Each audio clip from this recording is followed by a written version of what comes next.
Yap, Danmachi Season 2 udah rilis. Dan buat tim batch kayak gua, kudu nunggu lama dulu baru nonton. Yang nunggu seminggu sekali aja masih kerasa lamanya. Nah, maka dari itu, buat ngisi waktu luang selama lu nunggu updatean episode Danmachi tersebut, daripada lu nonton hentai mulu yang malah bikin titi lu lecet nantinya, mending lu isi sama anime-anime keren yang serupa sama anime ikonik itu.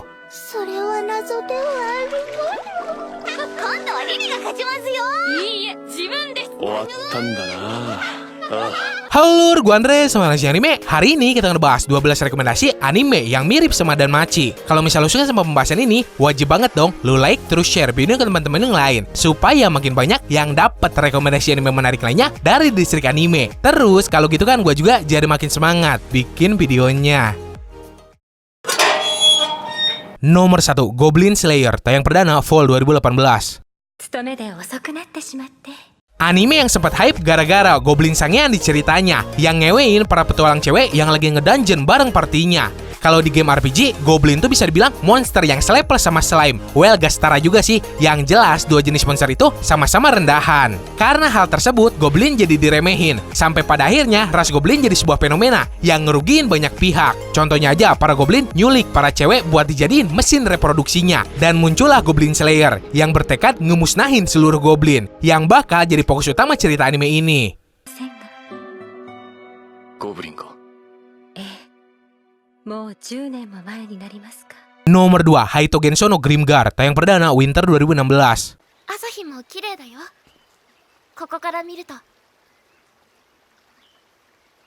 Sokka. それで習慣なんだ.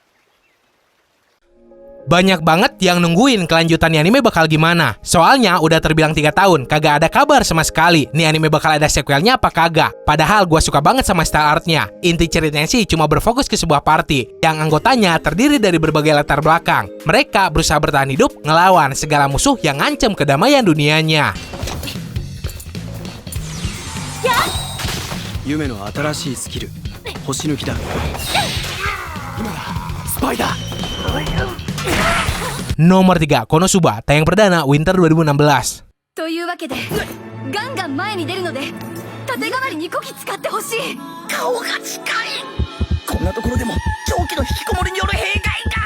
Lord Kajuma, tokoh utama legend yang punya party paling absurd. Ada Dewi Ampas lah, kesatria masokis sampai penyihir loli yang cuma bisa nge-explosion. Yang jelas, kebayang gak? Lu udah bela-belain berangkat subuh demi beli kaset game limited edition. Pas baliknya ada seorang cewek yang seakan bakal ketabrak kendaraan. Dan lu berniat nyelamatin doi dengan ngorbanin nyawa lu sendiri. Tapi kenyataannya, lu malah mati konyol karena shock. Dan cewek tadi dari awal emang kagak keancam nyawanya. Karena kendaraan itu tuh cuma traktor yang lewat. Terus Lord Kajuma dikirim ke akhirat dan ngemban misi ngalahin Raja Iblis.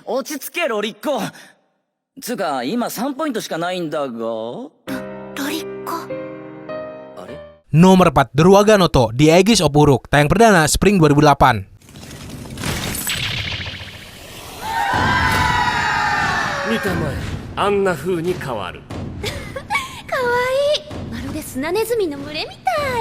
Di antara anime-anime yang gue sebutin di sini, yang ceritanya paling mirip sama Danmachi itu yang ini. Dalam beberapa tahun, rutin terjadi sebuah fenomena bernama Summer of Anu, di mana saat musim panas tersebut, kekuatan para iblis melemah.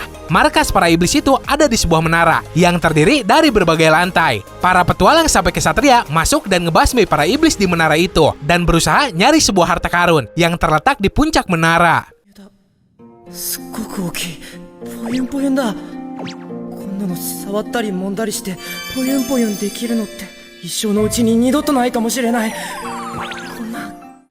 Nomor 5, Grand Crash Senki, tayang perdana Winter 2018.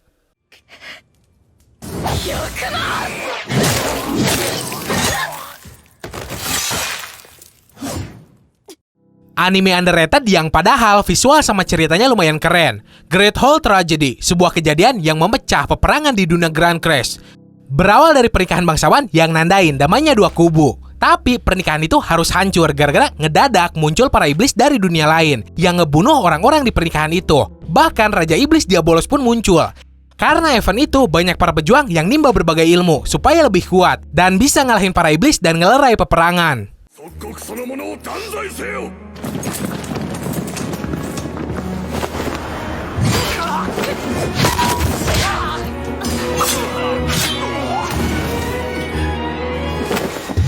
Nomor 6, Get Jei Taikano Chinite Kaku Tata Kairi, tayang perdana Summer 2015.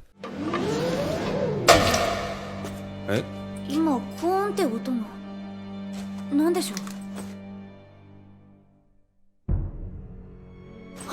Anime isekai yang beda daripada yang lain. Kalau biasanya kan, isekai itu pasti identik sama hal-hal berbau game RPG. Mulai dari monster di dalamnya, teknologi sampai kekuatan. Tapi, gimana jadinya kalau manusia dari bumi pergi ke isekai, ngebawa perlengkapan militer yang luar biasa lengkap dan modern. Yap, mau naga sekalipun bisa langsung mati sekali rudal. Berawal dari kejadian terbukanya gerbang menuju dunia lain di Ginza. Dari situ manusia di bumi, tepatnya dari Jepang, pergi ngejelajah masuk ke isekai sekaligus berperang ngelawan kekaisaran korup di sana yang udah ngeinvasi Jepang dan ngebunuh warga sipil. 失礼。いいえ。どうしたロリーもダメか。地面の下はハーリーの領域なのよ。それでなんで俺にしがみつく。 Nomor 7, Renai Bokun, tayang perdana Spring 2017. そんな。は？お前これなんだよ。いやー、誠司さんにもお裾分けしようかと。 Bayangin lu lagi nyantai kan tuh di rumah, terus ada yang ngetok pintu rumah lu. Pas dibuka ada seorang cewek yang bilang kalau lu bakal mati. Seandainya dalam 24 jam ke depan lu kagak cipokan sama cewek. Terus kalau misal ke depannya juga lu kagak punya pacar, si cewek itu nantinya bakal mati. Dan lu bakal jadi perjaka abadi. Sebuah anime simple tentang harem plus ecchi yang berbau supranatural. ちょっと暑いかな。あかねさん。心配だし、保健室行こっか。私が付き添ってあげるよ。 Nomor 8, Outbreak Company, tayang perdana Fall 2013.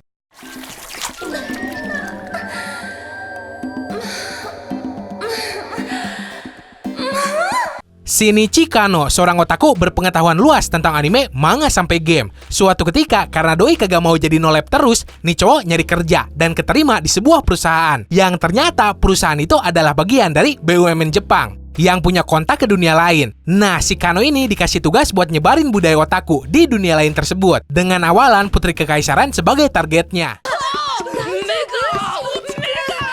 Nomor 9, Zero no Tsukaima, tayang perdana Summer 2006.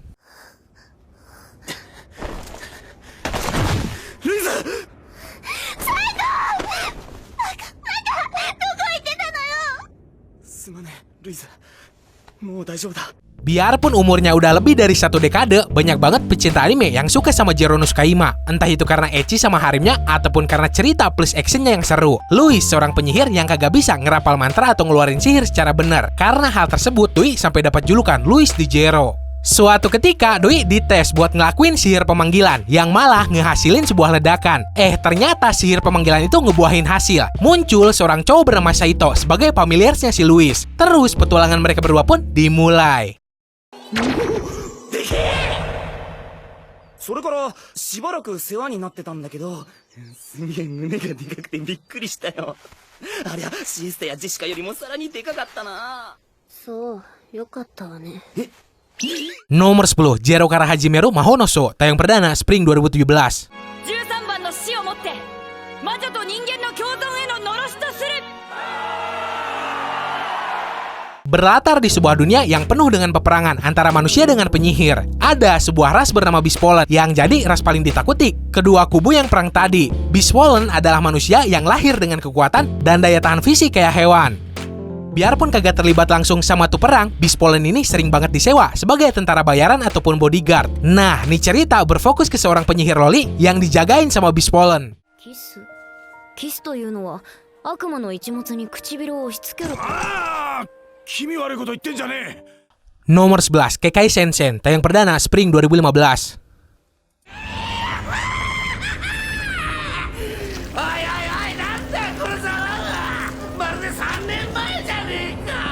うるさい。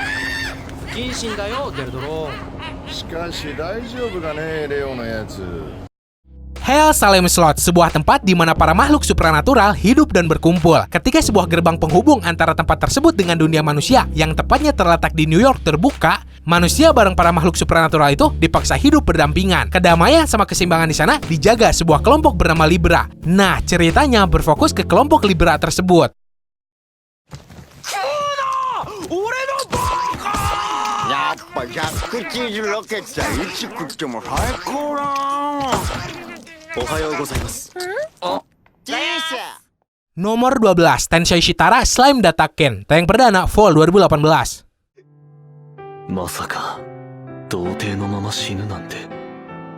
生まれ変わったらガンガン攻めよう。食いまくって。Yap, anime isekai yang kualitasnya setara sama Tatenoyusha. Buat anime isekai sekaligus fantasi, Tensura jadi salah satu yang terbaik.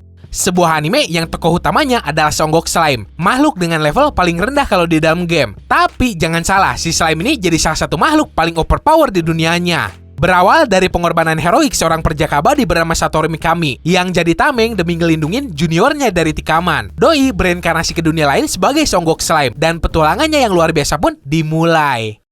ちょっとその異世界人を探して会ってみたいと思います。なんだもう行ってしまうのか。 Oke, segitu aja buat hari ini. So, di antara ke-12 anime tersebut, apa ada yang jadi favorit lo? Kalau misalnya lo pengen updatean video lagi dari si anime, lo tinggal subscribe di bawah. Logikanya gini, kalau gak ada yang subscribe, ngapain juga gue video lagi? Toh gak ada yang pengen lihat? Semoga lo enjoy bisa nambah pengetahuan seputar dunia manga. Sekian dari gue, sorry kalau salah kata. Bye!